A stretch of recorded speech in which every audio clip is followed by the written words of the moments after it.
And hello, fabulous AP students. This is your favorite teacher, Mr. Jacobson.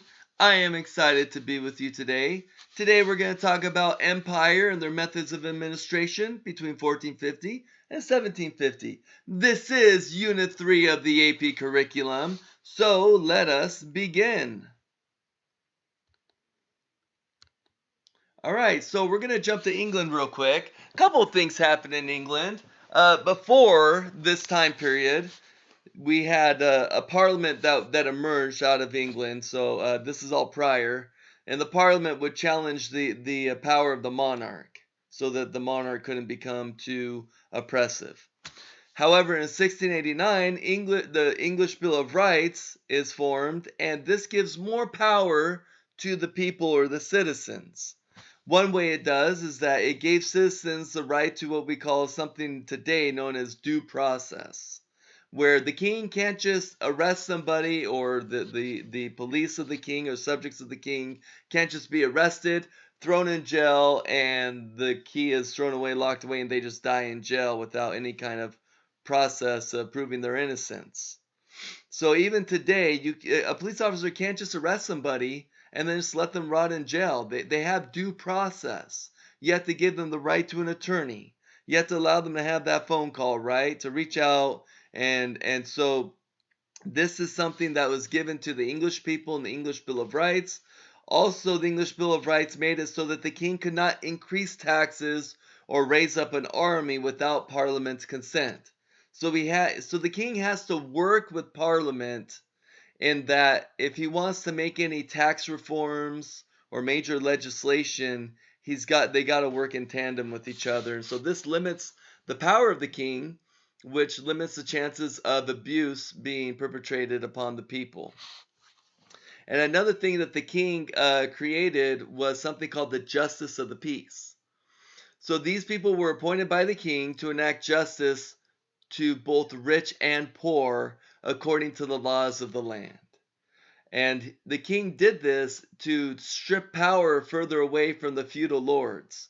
Because now not even the feudal lords handled the disputes in their area, but now it's the justice of the peace. So the king, in essence, is more supreme than even those lords, and his power keeps getting consolidated into a more centralized government and state.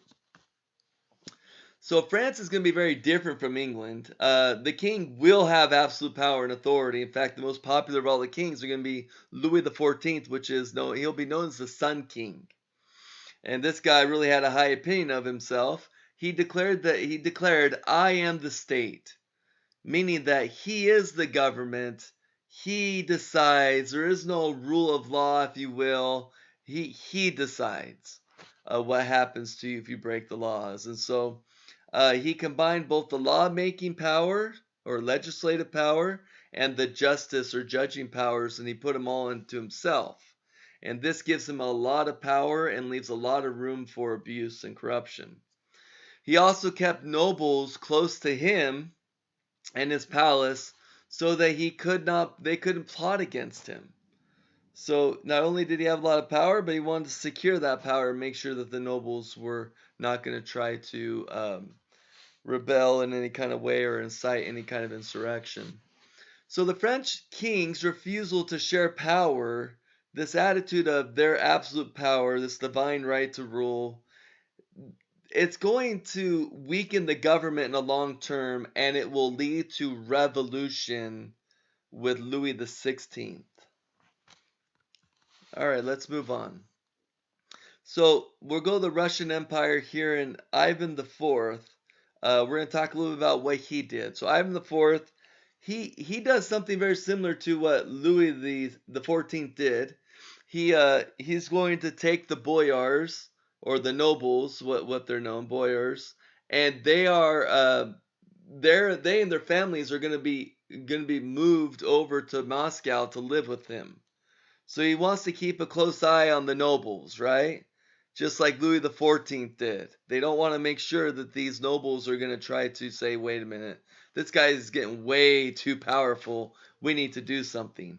The closer they are to the king, the more he can look after them and make sure that they're not overstepping their bounds according to which the king feels they should. So Ivan the Fourth, he's going to establish an elite secret police group. These are going to be called the Oprichnina. Okay, I'll say that again, Oprichnina, which these were chosen from low-level government workers and merchants. So he takes them from people from areas of his government and society that have less influence from the boyars, because he wants them loyal to him. He doesn't want them loyal to some noble that they've known and they've worked under for a long time. So they're going to go ahead and make sure that that's not the case. Okay, so now we're going to talk about another Russian Tsar. He's going to come after Ivan the Terrible, or Ivan the Fourth's death. So Ivan the Fourth is going to die around 1584, and then Peter, about 30, 40 years later, he's going to eventually ascend the throne. So he had to defeat his half-sister Sophia for the throne. This guy becomes a defender of Christian orthodoxy. He is a spreader of Christian orthodoxy throughout his empire. He is a staunch supporter of Christian orthodoxy, and he will participate very closely with ecclesiastical affairs.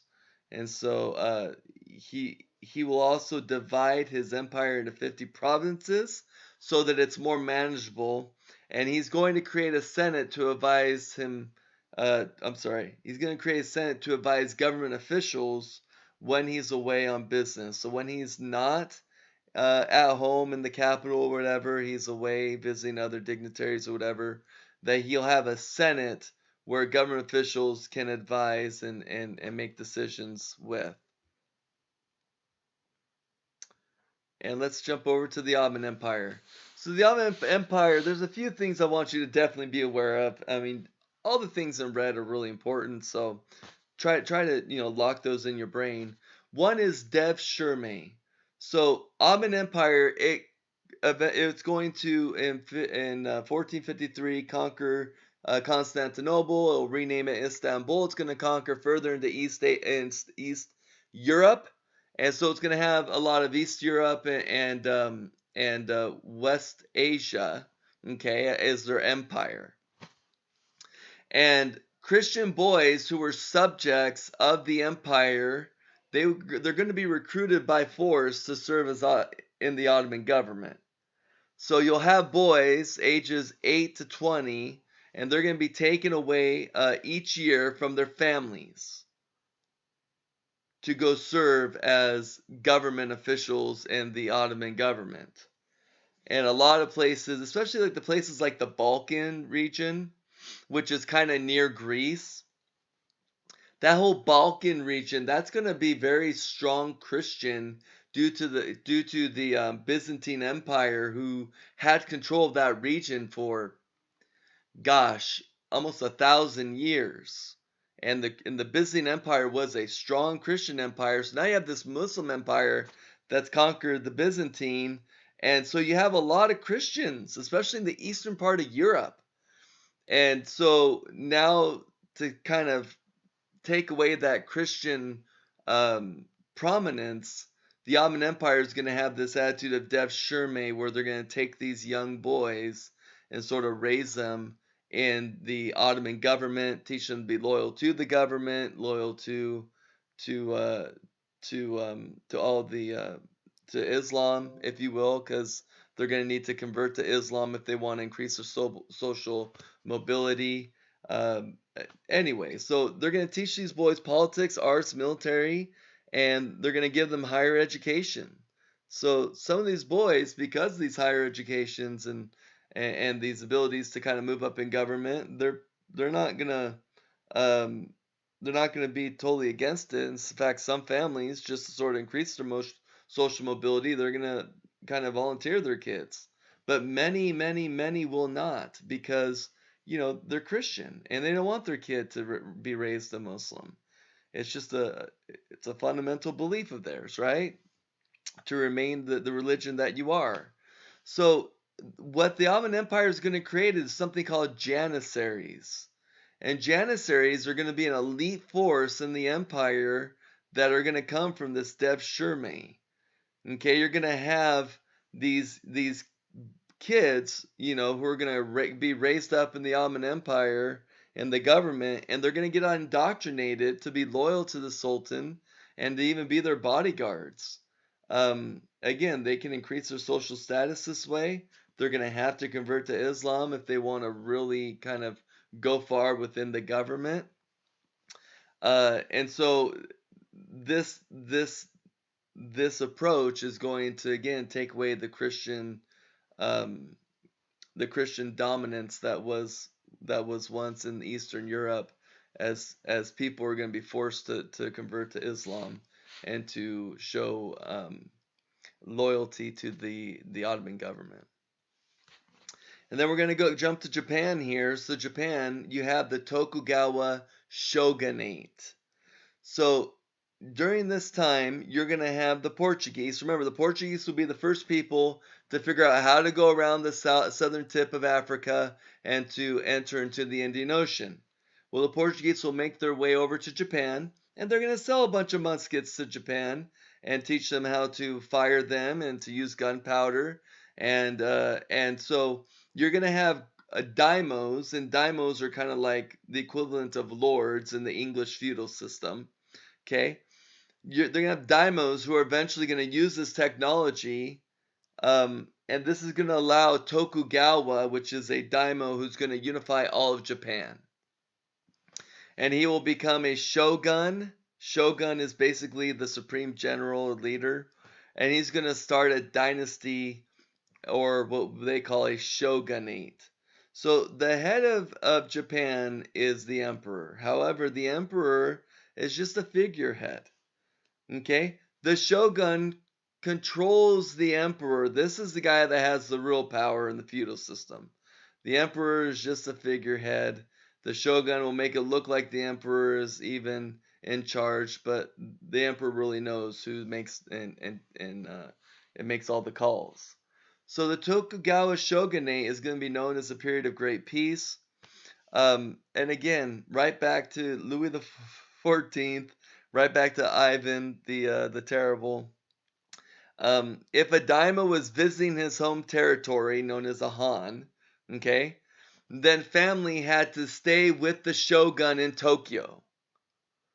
Okay, so the family in essence becomes a hostage while the noble or the daimyo is away.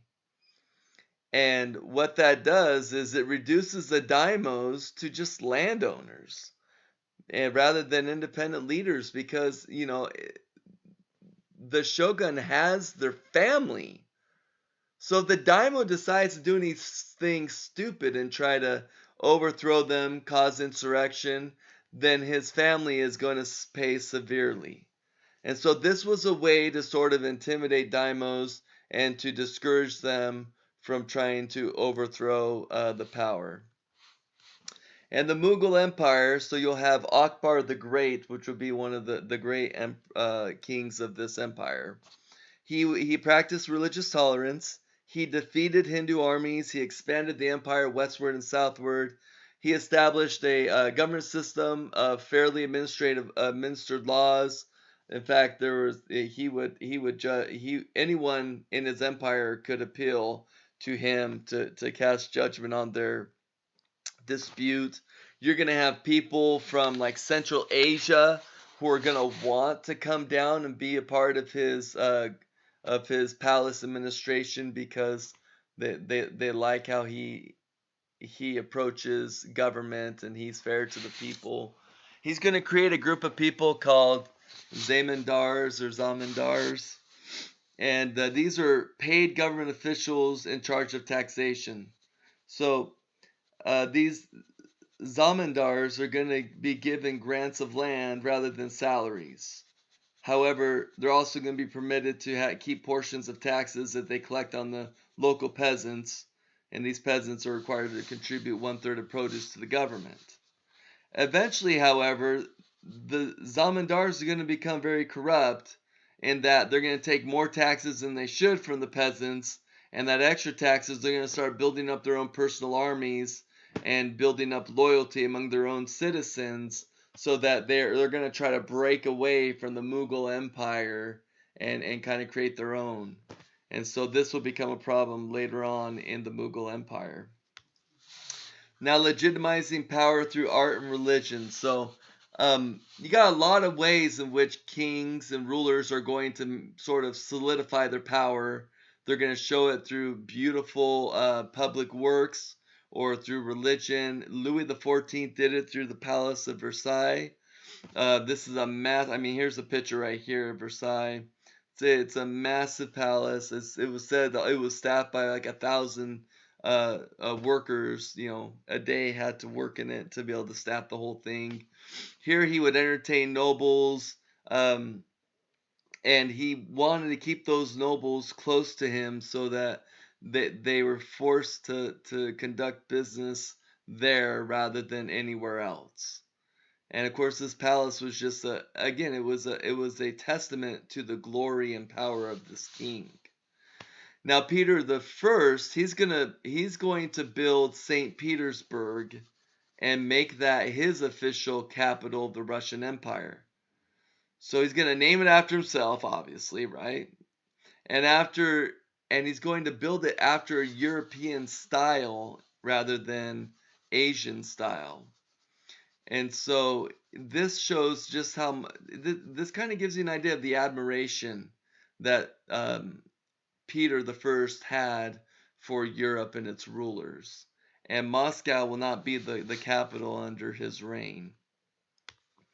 Now, another way in which people legitimize power, the guy's name was Askia Muhammad. He was a king of the Songhai Empire in sub-Saharan Africa. Now, like Askia Muhammad, just like Mansa Musa, he converted to Islam. However, he does something that is pretty bold. He makes Islam the official religion of his empire. And he wants to do that for one reason. One, sounds like he's just a true believer in Islam. And two, he wants to unite the empire under one religion, under one set of laws and code of morality. Religion has an amazing way to unite the people because it has a set of beliefs, and all those beliefs, if all the people believe them, then you have something very common that you can build a civilization on. So, as King Muhammad, he's going to go ahead and take care of that. In the Mughal Empire, you're going to have something um, constructed, which is still very popular today, called the Taj Mahal by Shah Jahan. And so that's going to be during the Mughal Empire. Here's a picture of the Taj Mahal, and still one of the greatest structures ever built. It is quite amazing and magnificent. The Ottoman Empire, they're going to rename Constantinople to Istanbul. They're also going to Istanbul is going to be known as the Grand Bazaar, full of foreign imports from all over the world. Everyone's going to want to go there. They're going to have coffee houses, which will become very popular in the Ottoman Empire, despite it was against Islamic law per se. And then they're going to take a very precious structure. It was a Christian structure. It was built in the Byzantine Empire. It's called the Hagia Sophia, and it was a Christian cathedral, and they will convert it to a grand mosque instead. And then lastly, we're going to just talk about taxes and tributes. So the Ming Dynasty, okay, you're going to have the Ming Dynasty who's going to collect taxes from their peasants, and they're going to do that originally in the form of grain. And that grain will be used to be stored away, or they'll transport it down the Grand Canal to feed military, or to increase the strength of China's defenses against its enemies. However, later in the dynasty, only silver will be accepted. So again, we have China that's starving for silver. China becomes that silver drain in the world. Most silver in the world is traded in China by other nations because they could get top dollar for it. And then you have tributary systems like the Aztecs, who will, when they conquer their people, they'll have a tributary arrangement with them, and of course Korea will be a tributary state to China. So go ahead and write your one-page summary, and we'll talk about it when we get back. Thanks. Bye.